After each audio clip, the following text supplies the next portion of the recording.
बेटा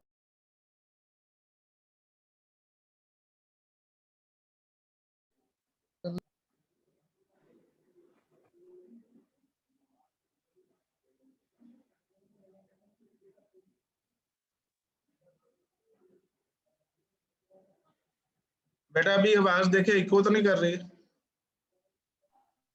no sir. अच्छा, question आपका क्या था? Sir lecture 4 slide number 15 sir, वो पूरी स्टेटमेंट थी, वो नहीं अच्छा, समझ आई यहाँ पे स्लाइड। मुझे ना एक गलती नजर आ रही है। ये आपने बिल्कुल सही पॉइंट आउट किया। यहाँ पे जो है ना वो एक मसला है इसके साथ कि हमने ये जो क्वांटिफायर लगाया ये गलत लगाया, लेकिन मैं इसको पहले एक्सप्लेन कर दूं। अब मेरा ख्याल है कि मैं इसको एडिट कर सकता हूँ या नहीं कर सकता।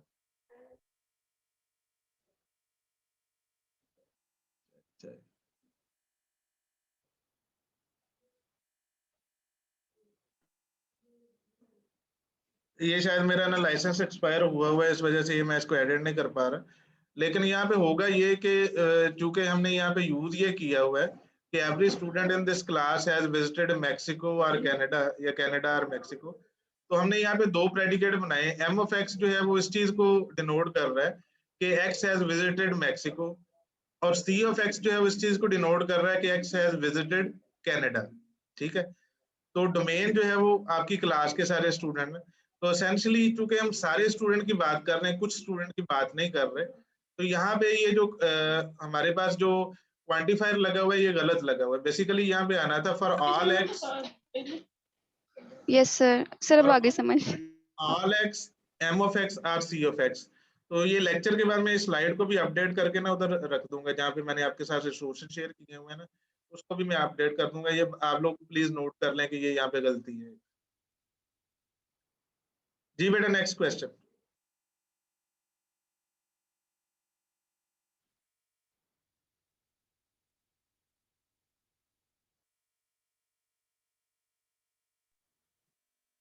अस्सलाम वालेकुम सर। वालेकुम सलाम। सर लेक्चर नंबर 3 है और टॉपिक नंबर प्रेडिकेट लॉजिक है और पेज नंबर 12 है। इसको थोड़ा सा रिपीट कर दें आप। लेक्चर नंबर 3 है, स्लाइड नंबर क्या बोला आपने? 12 है सर। 11 और 12। अच्छा बेटा, इसमें जो है वो हम मोटिवेशन सेट कर रहे हैं कि हमें प्रेडिकेट की जरूरत क्यों है। ठीक है, मोटिवेशन का मतलब ये है कि क्यों हमने प्रेडिकेट यूज करने हैं। हमारे पास प्रोपोजिशंस तो हैं, क्या हम प्रोपोजिशन के साथ वो सारे काम नहीं कर सकते जो जिसके लिए हम प्रेडिकेट यूज करना चाह रहे हैं? तो हमने एक ऐसी सिचुएशन जो है वो स्टेब्लिश करनी है जहाँ पे किसी सेंटेंस को प्रोपोजिशन के जरिए रिप्रेजेंट करना बहुत ज्यादा कम्बरसम हो सकता है, बहुत मुश्किल हो सकता है। तो ये एग्जैक्टली उसी तरह की एक सिचुएशन जो है उसको हम डिपिक्ट करने की कोशिश कर रहे हैं कि सपोज हमारे पास कोई प्रेडिकेट नहीं है, सिर्फ हम प्रोपोजिशन के जरिए लिख सकते हैं। तो इस चीज को हम कैसे रिप्रेजेंट करें कि every student of this class has visited Mexico. अब हम ये सपोज कर रहे हैं कि फॉर एग्जांपल अगर हमारे क्लास में 3 ही स्टूडेंट हैं, स्टूडेंट का नाम अहमद है, अली है और यासिर है, तो हम तीनों के लिए अलग अलग प्रोपोजिशन बनाएंगे। ठीक है, कि अहमद जो है उसने मैक्सिको विजिट किया है, और अली ने विजिट किया है, और यासिर ने विजिट किया है। और ये वाली जो हमारी स्टेटमेंट है कि every student of this class has visited Mexico, उसको फिर रिप्रेजेंट करने का तरीका क्या होगा कि हम असर्ट करेंगे कि P1 भी ट्रू है एंड P2 भी ट्रू है एंड P3 भी ट्रू है। यही तरीका होगा ना अगर हमारे पास प्रेडिकेट्स नहीं है या प्रोपोजिशनल फंक्शन नहीं है, तो हम ऐसे ही कर सकते हैं। उसके अलावा हमारे पास जी सर। और कोई तरीका नहीं। लेकिन ये तो थे 3 स्टूडेंट। लेकिन अगर आप इसको अपनी क्लास जो क्लास है उसके ऊपर जो है वो अप्लाई करें, तो उसमें आप देख सकते हैं कि आपके पास 60+ स्टूडेंट हो सकते हैं। ठीक है, बड़ी क्लासों में उससे भी ज्यादा हो सकते हैं। तो क्या इस छोटी सी स्टेटमेंट को रिप्रेजेंट करने के लिए हम 50, 60 या 100 प्रोपोजिशंस बनाएंगे? तो हमें उसका अल्टरनेट चाहिए। तो ये उसकी हम जो है वो वजह बयान कर रहे हैं कि प्रेडिकेट लॉजिक एक्चुअली हमें चाहिए क्यों। ठीक है, क्या कमजोरी है जो प्रोपोजिशन में, सिंपल यूज ऑफ प्रोपोजिशन में क्या कमजोरी है जिसकी वजह से हम प्रेडिकेट लॉजिक की तरफ जाना पड़ता है? बेटा क्लियर हुआ आपका क्वेश्चन? जी sir. Next question. Sir lecture number 5 slide number 11 में है नेस्टेड क्वांटिफायर। जी मैं जा रहा हूँ। जी lecture number 5 slide number 11। Slide number हाँ जी जी 11। सर सर जो उसका एक्सप्रेशन है वो तो समझा दें कि पहले मैं उसको क्यों किया था मैं आपको फॉर समझाने ऑल एक्स क्यों। जी दोबारा बोलिएगा, अपने क्वेश्चन में कुछ ऐड किया है? जी मैं ये पूछ रहा हूँ कि उसका जो एक्सप्रेशन लिखा हुआ है वो तो समझा दें, वो नहीं समझ आई कि दूसरा फॉर ऑल एक्स में एक बार लिखा है 1 2 3 और जब फॉर सम को दूसरा किया है दूसरा एक्सपेंड तो उसमें वो बार बार लिखा है 1 1 2 2 ये अच्छा बेटा, वाला। आपने जो है वो जो डेफिनेशन बाय डेफिनेशन ये चीज तो देखी होगी कि जो बाय डेफिनेशन जो यूनिवर्सल क्वांटिफायर है, अगर वो एक सिंपल पे हमने लिखा हुआ है, लाइक हमारे पास ये पी ऑफ एक्स है, एक्स वाई की अभी हम बात नहीं कर रहे, एक्स वाई पे मैं आऊंगा पहले इस चीज को देख के। और जो डोमेन ऑफ एक्स है वो इसी तरह से है कि 1 2 3 जो है वो डोमेन ऑफ एक्स है। तो अगर मैं ये लिखता हूँ कि for all x P of X, तो इसका मतलब क्या होगा? बाय डेफिनेशन इसका मतलब ये होगा कि ये पी ऑफ 1 के बराबर है, उसके बाद एंड पी ऑफ 2 के बराबर है,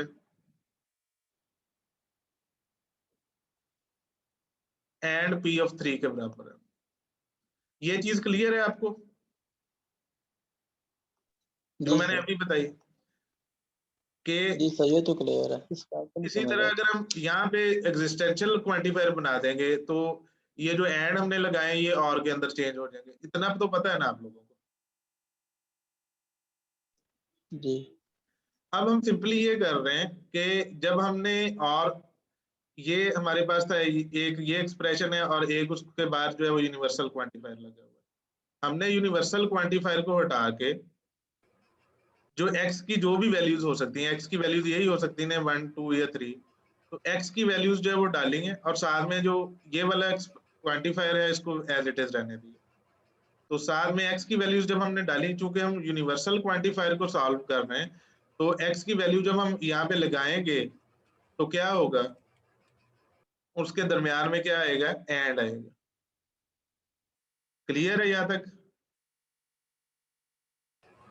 जी सर अब जब हम इसको सॉल्व करेंगे कि for some y p of 1 y, ठीक है, जब हम इसको सॉल्व करेंगे for some y p of 1 y, तो इसमें क्या करेंगे कि हम y की वैल्यू जो होगी y की वैल्यू भी चूंकि 1 2 3 ही हो सकती है, एक्सक्यूज मी, तो हम y की वैल्यूज वहां पे लगाएंगे और इस एग्जिस्टेंशियल क्वांटिफायर की वजह से हम यहाँ पे एंड नहीं लगाएंगे बल्कि यहाँ पे डिसजंक्शन लगाएंगे।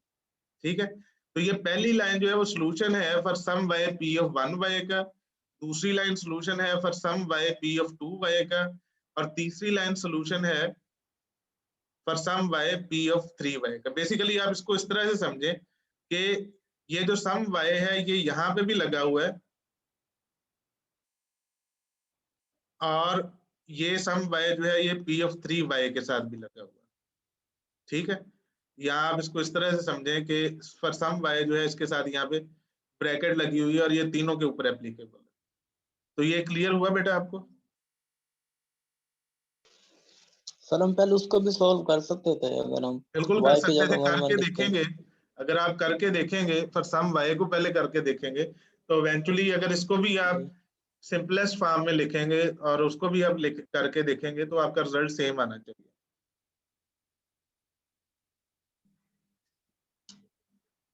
सर वो यहाँ हो सकता है परफॉर्म? नहीं, यहाँ पे मुश्किल है, मेरे पास एनोटेशन के जरिए बड़ा मुश्किल से मैं लिख रहा हूँ पहले। ये आप खुद भी कर सकते हैं, आपको डेफिनेशन का तो पता है। ठीक है सर, थैंक यू। जी next question please. Sir, lecture 5, slide number 3. Lecture 5 slide number 3।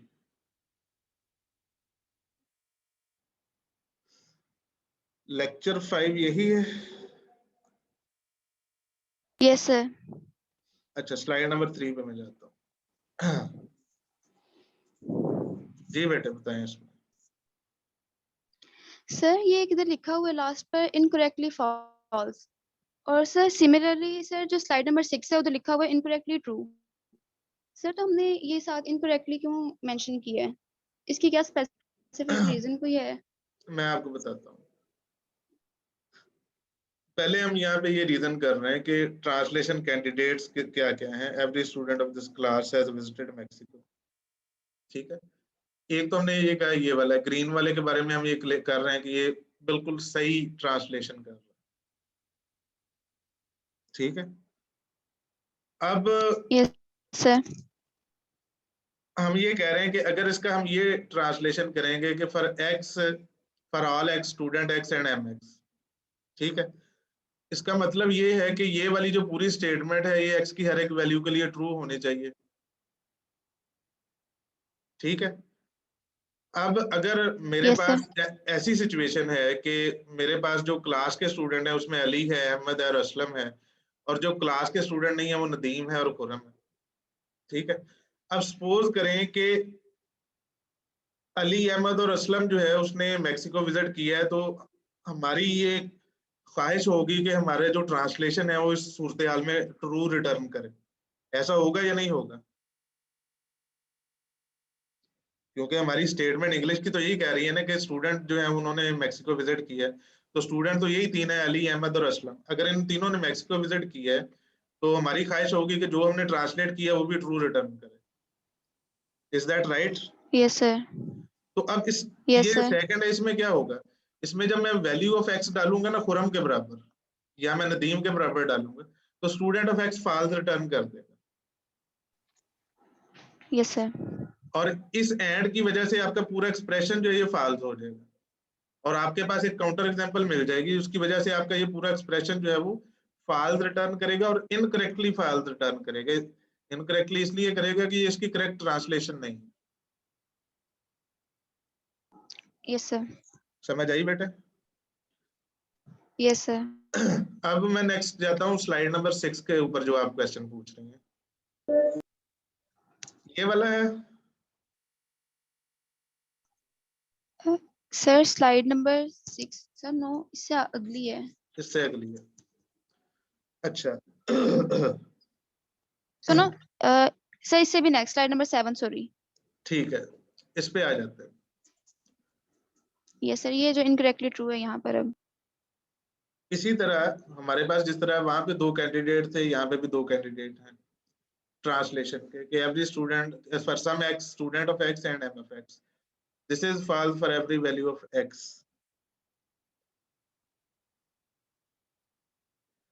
अच्छा, अब आपका क्वेश्चन ये है कि इनकरेक्टली ट्रू क्यों है when x is equal to Nadeem और x is equal to Khurram. अभी हमने जो यस सर, सिनेरियो लिया है वो हमने ये लिया है कि जो जो लोग मैक्सिको विजिट कर चुके हैं उनमें कौन कौन है, उसमें सिर्फ नदीम है, ठीक है।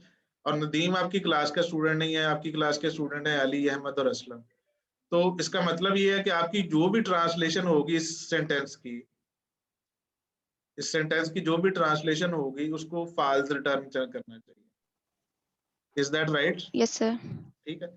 अब आप इसको यस सर, देखें कि क्या ये फॉल्स रिटर्न कर रहा है? जी, ये फॉल्स रिटर्न कर रहा है। ये क्यों फॉल्स रिटर्न कर रहा है कि स्टूडेंट ऑफ एक्स जो है वो कहाँ पे ट्रू होता है, अली पे, अहमद पे और असलम पे, और उन तीनों के लिए ये वाली चीज फॉल्स हो जाएगी। और स्टूडेंट जहाँ पे एम ऑफ एक्स ट्रू होता है फॉर नदीम के लिए एम ऑफ एक्स ट्रू होता है, उसके लिए स्टूडेंट ऑफ एक्स जो है वो फॉल्स हो जाएगी। इसका मतलब ये है कि ये हमें डिजायर्ड रिजल्ट दे रहा है, ठीक है। अब हम दूसरा जो कैंडिडेट है उसकी तरफ जाते हैं। अब हमें पता है कि क्लास का कोई स्टूडेंट मैक्सिको नहीं गया, लेकिन होगा क्या कि जब एक्स की वैल्यू नदीम होगी या खुरम होगी तो ये स्टूडेंट ऑफ एक्स क्या देगा आपको, ये आपको फॉल्स देगा स्टूडेंट ऑफ एक्स। और उसके बाद क्या आ जाएगी implication, M of X Nadeem के लिए ट्रू है और एम ऑफ एक्स जो है वो खुरम के लिए फॉल्स है। यानी ये दो सिचुएशन आ जाएंगी कि फॉल्स इंप्लाइज ट्रू और फॉल्स इंप्लाइज फॉल्स। और जब आप ट्रूथ टेबल जाके देखते हैं इम्प्लीकेशन का, तो वो कहता है कि ये दोनों चीजें जो है ये ट्रू के बराबर है, ठीक है। तो ये इस वजह से ये वाली जो ट्रांसलेशन है ये आपको इनकरेक्टली ट्रू दे रही है, जबकि आपका रिजल्ट जो है वो फॉल्स होना चाहिए। Yes sir. ठीक है, समझ आ गई बेटा? Yes sir, thank you sir. Next question please.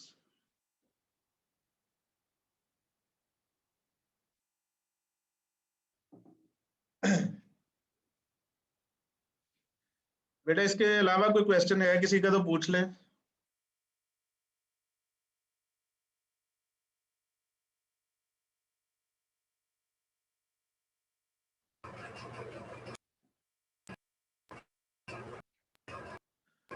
Sir lecture number 5 slide number 18 fallacy. मैं एक मिनट जा रहा हूँ।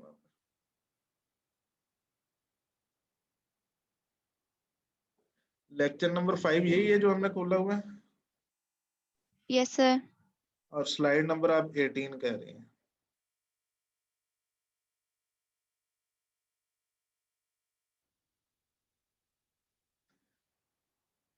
फैलेसी बेटा एक वैल्यूड आर्गुमेंट जो है वो इस तरह का आर्गुमेंट है कि जिससे मतलब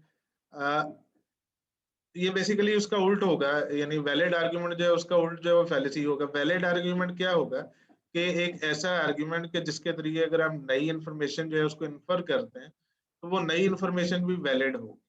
ठीक है। Fallacy on the other hand एक ऐसी चीज होती है, एक ऐसा आपकी एजम्पशन होती है कि जो कि इनकरेक्ट होती है, जो कि इनकरेक्ट रीजनिंग के ऊपर जो है वो बेस कर रही होती है। तो उसके जरिए अगर आप कोई भी नई इंफॉर्मेशन जो है वो आप डिड्यूस करेंगे तो वो आप गलत होगी। तो ऐसे आर्ग्यूमेंट को जो कि इनकरेक्ट रीजनिंग के ऊपर जो है वो बेस कर रहा होता है उसको आप फैलेसी कहते हैं। इसकी एग्जांपल क्या हो सकती है? इसकी एग्जांपल ये हो सकती है, अभी आपने जो रूल्स ऑफ इन्फ्रेंस है वो तो पढ़े होंगे, उसमें मॉडस पोनेंस है, मॉडस टॉलेंस है। तो अगर उसमें मैं ये कहूं कि मेरे पास ये दो हैं प्रोपोजिशंस हैं, P इम्प्लाइज Q है, मुझे ये पता है कि P इम्प्लाइज Q जो है ये भी ट्रू है, और मुझे ये पता है कि Q भी ट्रू है। तो और इससे मैं ये इन्फर करने की कोशिश करूं कि आपके पास P भी ट्रू है, तो ये एक फैलेसी की एग्जांपल होगी। ठीक है, क्योंकि P इम्प्लाइज Q अगर ट्रू है और Q ट्रू है तो इससे ये लाजमी नतीजा अकस नहीं होता कि आपका जो P है वो भी ट्रू होगा।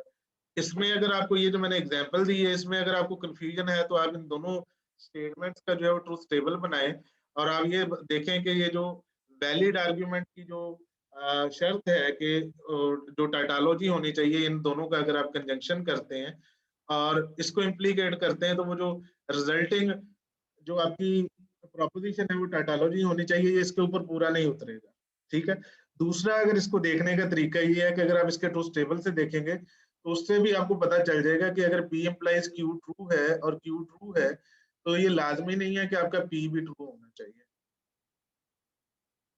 ये समझ आई है आपको बात? Yes sir. जी बेटा, yes sir. Next question. Last 5 minutes हैं, प्लीज जल्दी से पूछ लें जो भी क्वेश्चन। सर लेक्चर 5 ही है और स्लाइड नंबर 27 है। लेक्चर 5 है और स्लाइड नंबर 27।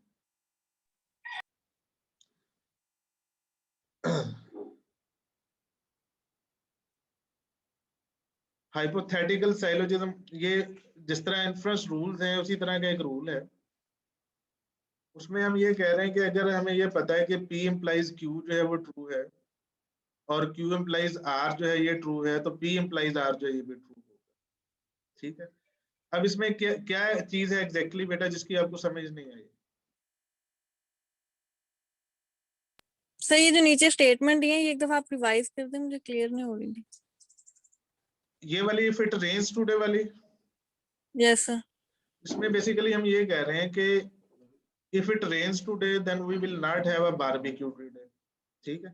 उसमें हम यही कह रहे हैं कि इट रेन्स टुडे जो है उसको हम P पे ट्रांसलेट करते हैं, और we will have a barbecue today उसको हम Q से ट्रांसलेट करते हैं। तो ये जो पहली स्टेटमेंट है इसका ट्रांसलेशन क्या होगा? ये होगा P इम्प्लाइज नॉट Q। ठीक है। उसके बाद अगली स्टेटमेंट है if we do not have a barbecue today. Do not have a barbecue today का मतलब ये है नॉट Q। ठीक है। और ये चूंकि इफ के साथ आया तो ये भी एक conditional statement. Then we will have a barbecue tomorrow. Barbecue tomorrow के लिए हमने आर का यूज किया कि we will have a barbecue tomorrow, इसके लिए हमने आर यूज किया। तो अब ये दोनों चीजें हमें दी गई हैं, तो इससे हम ये डिड्यूस कर सकते हैं कि इफ इट रेन्स टुडे, यानी अगर आज बारिश होती है तो हम बारबेक्यू आज नहीं करेंगे बल्कि कल करेंगे। तो हमारा जो नतीजा है, जो हमारा इन्फ्रेंस है, वो ये कह रहा है कि P इम्प्लाइज R। ठीक है, ये स्टेटमेंट का जो है वो मतलब। जी बेटा, जिसने क्वेश्चन पूछा है क्लियर हुआ है आपको? सर इसे प्रूव भी करना है ट्रूथ टेबल के जरिए या सिर्फ इतना ही सिर्फ बताना है हमने? जो चीज आप एस्टेब्लिश्ड रूल्स ऑफ इन्फ्रेंस के जरिए डिड्यूस करते हैं, उसके सामने सिर्फ आपने ये लिखना है कि मैंने ये वाला रूल यूज किया है, वो ऑलरेडी एस्टेब्लिश्ड है। सिर्फ मतलब स्टेटमेंट को सिर्फ कन्वर्ट करके देना है हमने। हाँ जी, प्लॉट यही करके बात। देख, और आपने ये बताना है कि ये जो मैंने जो चीज जो है इन्फर की है वो मैंने किस रूल के तहत की है। मॉडस पोलन से की है, मॉडस टॉलन से की है, सिंप्लीफिकेशन से की है, हाइपोथेटिकल सैलोजिज्म से की है, या किसी और से रूल से की है। तो आगे आपके पास कुछ एग्जांपल भी होंगे जिनमें इस तरह का इन्फ्रेंस जो है वो बेसिकली किया हुआ है, तो उसको आप देख लें कि उसमें वो किस तरह से सॉल्व की गई, उसी तरह से आपने भी देखना। जी सर, सही समझ आ गया।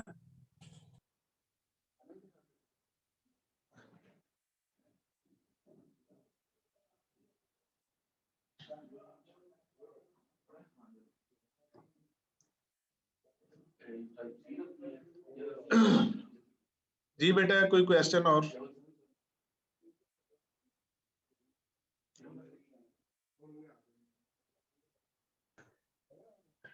अच्छा, इसको मैं मिड कब होंगे? मिड मैं आपको ग्रुप पे बता दूंगा उसको। मेरे ख्याल में शायद नेक्स्ट वीक से हो रहे हैं।